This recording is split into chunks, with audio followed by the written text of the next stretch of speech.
We gotta wear masks here? No, you don't. Okay.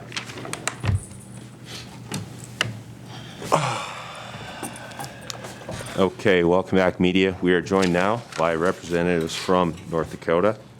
We have with us players Bentiu, Panoam, and Mitchell Sueker, and we also have Coach Paul Sather. Coach, if you wouldn't mind providing an opening statement, and then the media will ask their questions through the chat function, and I'll read them out to all of you.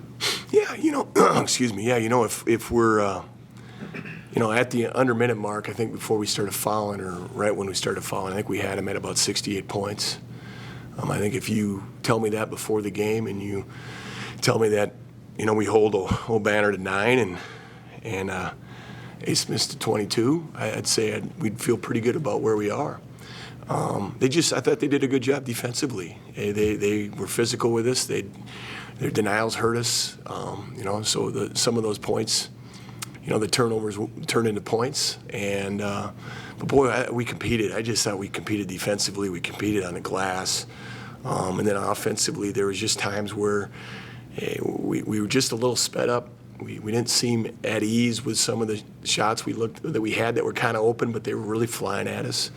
And then we missed some opportunities at the free throw line. But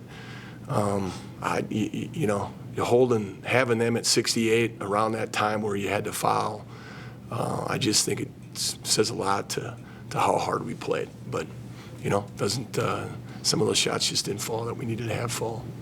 Thank you, Coach. Media queue is starting to fill up with questions. Thank you all for identifying yourselves, your organization, and directing your question. First question is for Coach, and it's from Todd Buckingham of the Reaching the Summit podcast. Did ORU do anything different defensively tonight that they didn't show in the first two matchups? Yeah, they're a little more aggressive on wing entries, just made it harder for us to move the basketball. That was one of the areas where I think was a little more different than what we've seen in the past, and just a little more pressure. They really played more physical. They were a much more physical team tonight than they were probably the first two times we played them, and I thought that was probably the biggest difference. Sure. Question again for Coach from John with hoopshd.com. His first question, Max Asmus made 37 threes last month. How'd you hold him to 0 from 6 tonight?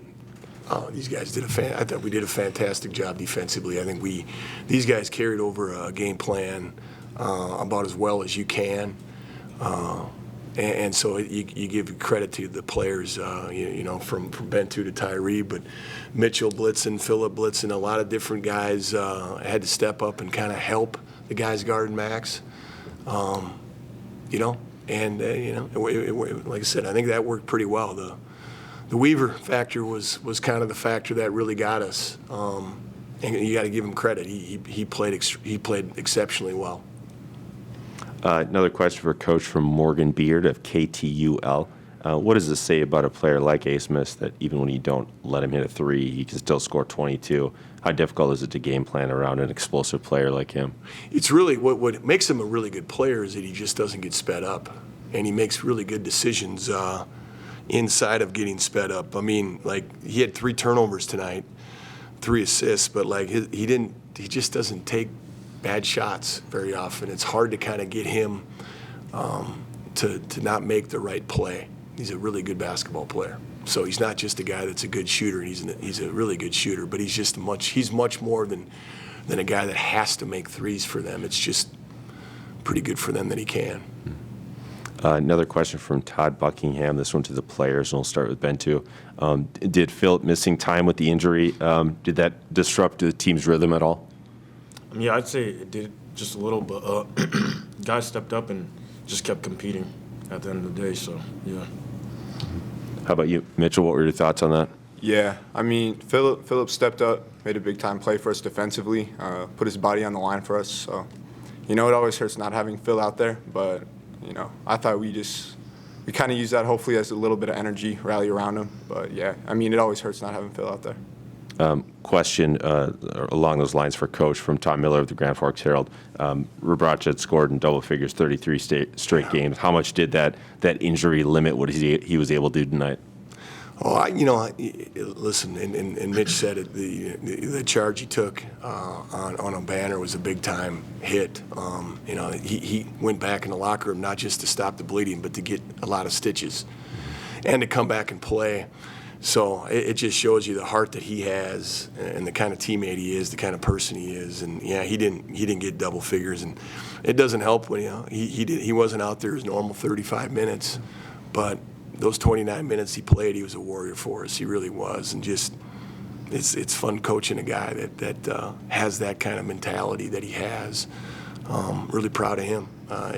Just again another year that I think he's just done some. There's been some awesome growth with him from the start to the finish as well. So really proud of Philip. Another question for you, Coach, from John with Hoops HD. In regard to the national scene, you guys played Drake this year. Do you have any doubt they're one of the best 68 teams in the country when they're healthy? Well, when they're healthy, I don't have any doubt. I think they showed that today. I think they lost a pretty close game against Loyola without their point guard, who is really, really good, and then without the Hemphill kid, which might be their leading scorer, close to their leading scorer at the time, I think. So that's two really good players, and to give Loyola a pretty good run, I think it just speaks to what kind of team they are, yeah. The media queue is open. We'll call for any final questions for the North Dakota players or coach. While we're waiting, Bentiu, one of the things that's been a common theme at these is just the uniqueness of this season. What stands out to you about the challenges and just the weirdness of this whole season for your team? I think we handled the season pretty well. We started off, we got COVID pretty early, but ever since that happened, all the guys kind of locked in and were disciplined, and you could just tell, like, there was no mistakes. Well, there was no mistakes. Like, guys were locked in, not trying to limit the circle and just keep it small within the team, and I think we did a good job with that. And yeah, young group. It's quite an accomplishment. We got every single game in. We got every single game in. So, and you depend on your opponents, but and I told the guys that after this has been such a strange season, and to get every single game in, and I think it says a lot about their commitment to it. Got another question from Tom Miller for Coach Sather. Where does the program need to grow from here, and what's sort of the focus as you turn the page to the next season? Well, I said this to our guys in the locker room. We had a lot of new guys. We had a lot of guys that played a lot tonight. That they went through this now for the first time. And I think our growth from the start to now, there's been improvement player-wise, there's been improvement team-wise, but I think the biggest improvement has just kind of been how connected they are, how we've grown just from a team standpoint as far as expectations and day-to-day work, and that needs to continue to grow. This is really hard, what these guys do. Being a student athlete, they are full-time students, and we ask a lot out of them from a basketball commitment, and so it kind of puts them in a position where they need to really be committed to it outside of all the social stuff and deal with the academics as well. So I just think it's continued growth with that. There was a large turnover from last year to this year, and I just thought there was times in the court this year where we were really playing some great basketball. And just be more consistent with that and continue to build. We'll give the final question to Todd Buckingham for Bentiu. He said he spoke with you on his podcast about how impressed you were that you kept working when your minutes were low, and then you earned a larger role. How did you do that? How did you keep working when the minutes weren't there to end up in the position you were by the end of the season? I just approached every day with the same kind of mindset. It's not about me, it's about the team at the end of the day, and that's what I did. And then when my opportunity came, I just went out there and played. Fantastic. With that, we'll let you guys go. Thank you all for participating. Thank you. And thank you to the media. We'll be back